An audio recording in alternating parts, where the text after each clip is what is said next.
Hey, what's going on again, guys? This touching back on a couple things that caught my interest today. One is you haven't seen After Earth with Will Smith and his son Jada Smith. Let me tell you this much: Jada Smith, that young man's up and coming right now. I like the way he's gone about. Probably the second movie I've seen as far as the action thriller, even though it's kind of sci-fi too. But well, I want to say your typical father and son movie. I'll say that much. I want to kill the movie. You got to see it for yourself. I mean, some people might not be a fan of Will Smith, might be upset, and again, I'm speaking about myself. But a couple movies like maybe Hancock or I Am Legend. But I don't know why he always seems to be doing a handful of sci-fi movies, not a lot. This one again with him and his son, the common interest, so it was well worth watching. But again, go back to Jada Smith. He's up and coming. To be that young, but I like the way he carried himself in that movie. So, yeah, this is your typical father-son movie, and I mean by that the plot itself. Not go watch it if you're a father or you're a son. Go watch it with your dad, but you could. It's not too bad. Another thing too. You can listen to Jim Rome here on YouTube earlier this morning. Really interesting with combat. It really just caught my ear as far as the percentages he said of Americans that have library cards. This is completely mind blowing. It just never crossed my mind to. I heard this today, but he said 3% of Americans have a library card. I just upgraded my library card. Shoot, had been 5, 6, 7 months ago, but it's like wow, 3%. And what he meant by that is too is not so much the percentage wise, but what we're feeding our minds with every day. It kind of makes you wonder. Oh, so this is the reason why 97% of the American population is broke. But it was funny when he said, and I'm paraphrasing, that they'd be quick to go to happy hour to go get a library card. But it's funny and it's sad at the same time. You know, some people will say, "Oh, money isn't everything," but I dare to go 30 days without it. Let's be real. That statement is a lie. I mean, if you're loving money, if you worship your money, that's a problem. Loving money, eh, that's you just loving money. You're not worshiping it. Let's be real. We all know who we should be worshiping, and that's obviously God. So I don't know why some people think love and worship mean the same. No, it doesn't.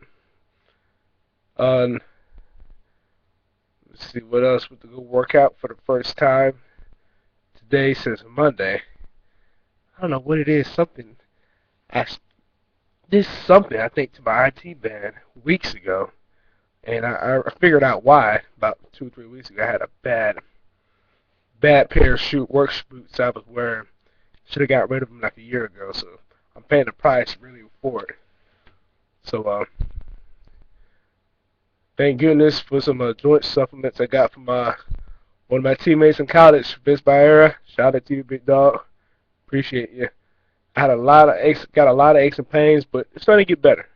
It's starting to get better. So it's more than just um, ligament in the hips, thumb injury from my football season, and also I guess I stuffed my wrist wrong earlier this week. So it's more annoying pains, aches and pains. No big deal. It happens. It'll go away.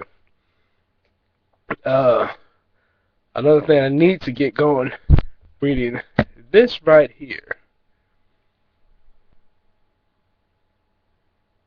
The Magic of Thinking Big. I'm halfway in this book. Haven't read it in a while. I need to.